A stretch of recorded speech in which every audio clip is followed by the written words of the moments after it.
Ice latte satu.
Halo, selamat datang kembali di channel aku. Terima kasih sebelumnya udah mampir.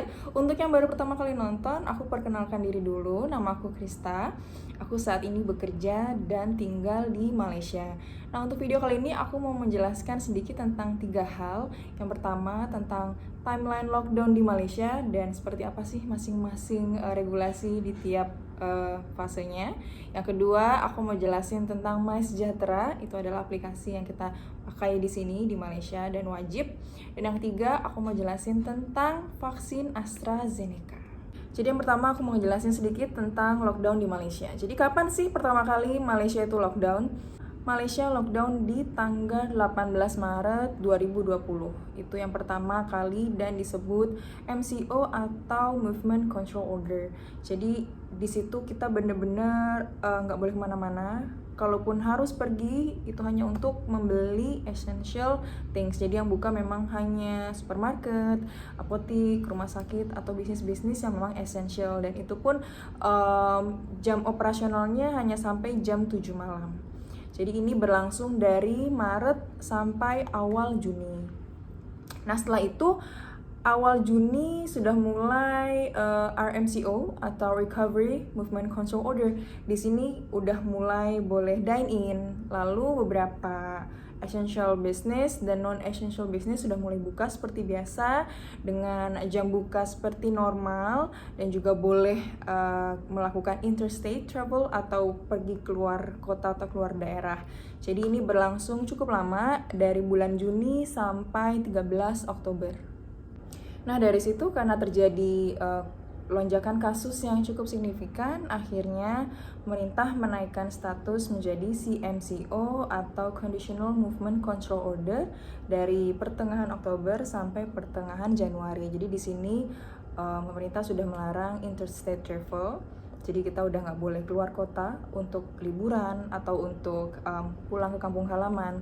Jadi memang yang diperbolehkan hanya kebutuhan yang mendesak seperti pengurusan dokumen atau yang berkaitan dengan medis. Setelah itu, karena tetap terjadi lonjakan kasus di beberapa tempat, di beberapa daerah, pemerintah kembali menaikkan status menjadi MCO 2.0. Di sini akhirnya dine-in dilarang, jadi memang non-essential business seperti restoran atau coffee shop boleh tetap buka, tapi memang dengan jam operasional yang terbatas dan tidak boleh ada yang makan atau minum di tempat. Jadi memang menghindari kerumunan untuk menekan angka kasus.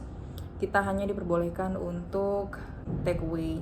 Nah, hal ini berlangsung sampai bulan Mei, dan karena lagi-lagi kasus naik, lonjakan tetap terjadi, status menjadi MCO 3.0. Jadi di sini akhirnya lebih ketat lagi. Dari bulan Mei, 1 bulan full kita dilarang untuk interdistrik bahkan. Jadi memang keluar daerah kita, jadi ada dalam satu state itu ada beberapa daerah gitu, itu sudah mulai dilarang untuk keluar masuk kayak gitu. Jadi memang cuman boleh di sekitar situ aja, di daerah dekat rumah.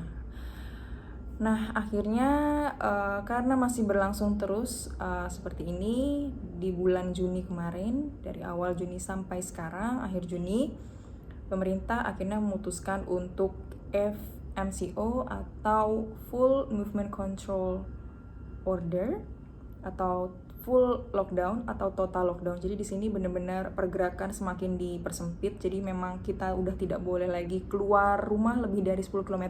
Hanya diperbolehkan untuk keluar membeli essential things. Jadi memang supermarket masih boleh dibuka sampai pukul 8 malam saja. Nah, selanjutnya aku mau ngejelasin tentang aplikasi MySejahtera. Jadi apa sih MySejahtera itu?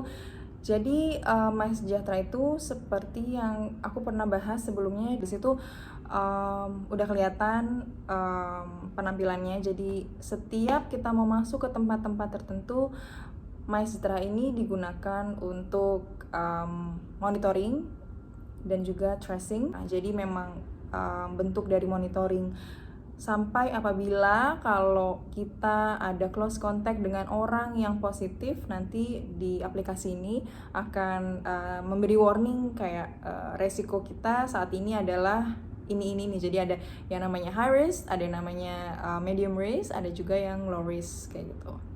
Nah, yang terakhir aku mau jelasin sedikit tentang vaksin dan efek sampingnya. Jadi kemarin, tepatnya akhir bulan Mei, aku dapat first appointment. Prosesnya cukup cepat, jadi kalau kalian nonton videoku sebelumnya, prosesnya kurang dari 1 jam. Jadi dari antri, masuk, registrasi, ketemu dokter, penyuntikan, sampai ketemu dokter lagi, itu hanya berlangsung kurang dari 1 jam.